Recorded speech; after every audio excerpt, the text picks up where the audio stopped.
What machine learning today can and can not do. ये बड़ा important सवाल है, ख़ास तौर पर मैनेजर्स के लिए, टीम लीड्स के लिए और बॉसेस के लिए। आम तौर पे क्या होता है कि बॉसेस क्योंकि ज़्यादातर टेक्निकल नहीं होते, वो बिज़नेस मैनेजर्स होते हैं, तो उन्हें टेक्निकलिटीज़ का पता नहीं होता। वो फोर्सफुली ये चाह रहे होते हैं कि ये काम तो जी मशीन लर्निंग से करना ही करना है, ये काम तो एआई से होना ही होना चाहिए। जबकि डेवलपर लेवल पे जो लोग काम कर रहे होते हैं उनको आइडिया होता है कि भाई ये प्रॉब्लम जो है वो मशीन लर्निंग का है ही नहीं, एआई का है ही नहीं, या अब तक जितनी एआई है उसके अंदर ये काम जो है वो पॉसिबल ही नहीं। जिस तरह आप ये एग्जांपल देख रहे हैं, इसके अंदर जो है एक रिफ़ंड रिक्वेस्ट आई है। अब उसके अंदर आप इंटेंट तो रिकग्नाइज़ कर सकते हैं कि ये रिक्वेस्ट जो आ रही है, ये जो ईमेल आ रही है, इसके अंदर रिफ़ंड की रिक्वेस्ट हो रही है।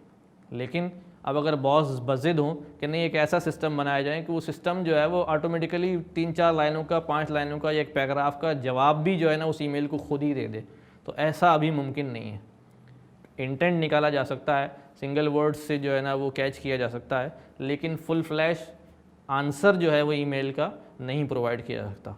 ये बात तो हमें पता चल गई कि प्रोजेक्ट शुरू करने से पहले उसका टेक्निकल डिलिजेंस ज़रूर होना चाहिए। टेक्निकल डिलिजेंस के 2 रूल्स हैं जो हमें स्क्रीन पर नज़र आ रहे हैं। सबसे पहला रूल ये है कि आपका आइडिया, आपका कॉन्सेप्ट इंतहाई सिंपल होना चाहिए। दूसरी बात, जो आपका आइडिया है, जिसको आप एग्जीक्यूट करना चाह रहे हैं, जो आप प्रोजेक्ट करना चाह रहे हैं, जिस जगह पर आप एआई इम्प्लीमेंट करना चाह रहे हैं, उसका आपके पास इनफ अमाउंट ऑफ डाटा होना चाहिए। क्योंकि आपने प्रोजेक्ट डिसाइड कर लिया, टेक्निकल डिलिजेंस भी कर ली, लेकिन अगर आपके पास डाटा इनफ नहीं है तो वो प्रोजेक्ट सक्सेसफुल नहीं हो सकता। कुछ और एग्जांपल्स हैं हमारे पास कि मशीन लर्निंग से क्या काम पॉसिबल हैं और क्या अभी तक इम्पॉसिबल हैं। अच्छा, हम बार बार वर्ड यूज़ कर रहे हैं अब तक, क्योंकि ये एक नेसेंट फील्ड है, बहुत ज़्यादा रिसर्च इसमें आगे जा रही है।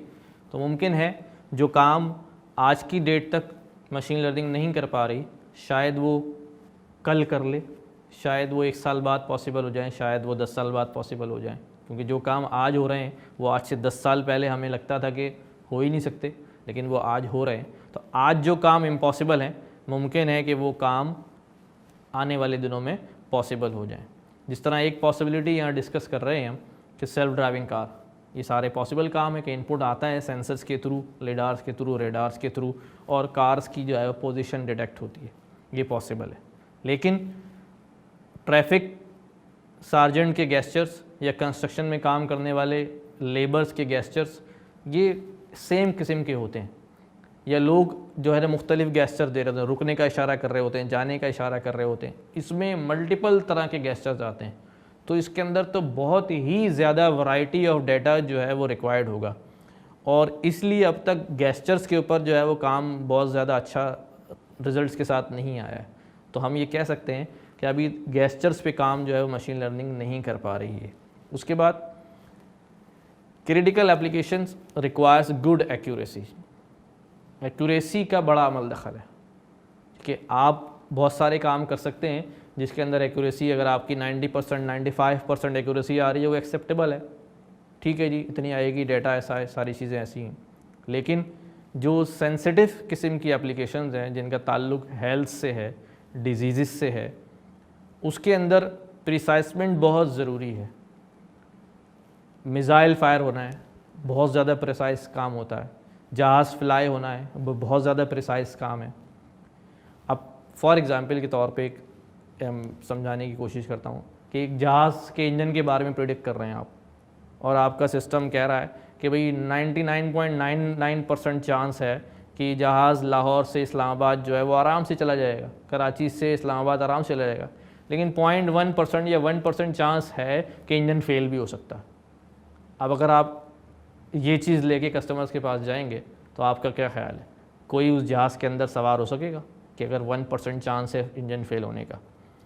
तो दिस इज़ कॉल्ड प्रिसाइजमेंट के आपने बाज़ जगहों पर 100% एक्यूरेसी जो है वो रिक्वायर्ड होती है, तो उसका ख्याल रखना पड़ता है। बहुत सारे केसेस हैं जहाँ ज़रूरत नहीं होती 100% एक्यूरेसी की, 95%, 98% जो है वो एक्यूरेसी यूज़ की जा सकती है, उसको सेटिस्फैक्ट्री होती है, डिप्लॉय किया जा सकता है मॉडल। लेकिन जहाँ जिन केसेस के अंदर जो बहुत सेंसिटिव एप्लीकेशंस होंगी वहाँ 100% एक्यूरेसी रिक्वायर्ड होगी। अब हम जानने जा रहे हैं strengths and weaknesses of machine learning. ये दोनों चीज़ें टीम लीड्स के लिए, बॉसेस के लिए, डायरेक्टर्स के लिए जानना बहुत ज़रूरी है, ताकि वो सही तरह डेवलपर्स को कन्वे कर सकें कि क्या काम करना है और क्या नहीं करना है। बाज़-औक़ात फोर्स किया जा रहा होता है किसी काम को करने के लिए जो कि पॉसिबल नहीं हो रहा होता। तो स्ट्रेंथ्स और वीकनेसेस, इन पे ध्यान देना पड़ता है कि मशीन लर्निंग में क्या काम हो सकते हैं और क्या नहीं हो सकते हैं। सबसे पहली जो स्ट्रेंथ्स है मशीन लर्निंग की वो ये है कि it works on simple concept. हमने पहले भी बात की थी कि आइडिया बहुत ही सिंपल होना चाहिए, एक पॉइंट ट्रिक होना चाहिए, एक ऐसा टास्क होना चाहिए जो कि हम खुद अगर मैनुअली कर रहे हैं तो सेकंड्स के भी किसी पार्ट्स के अंदर हम उस टास्क को परफॉर्म कर सकते हो। तो ऐसे किसी टास्क को ही ऑटोमेट करना चाहिए। फिर आपके पास डाटा इनफ अमाउंट में मौजूद होना चाहिए।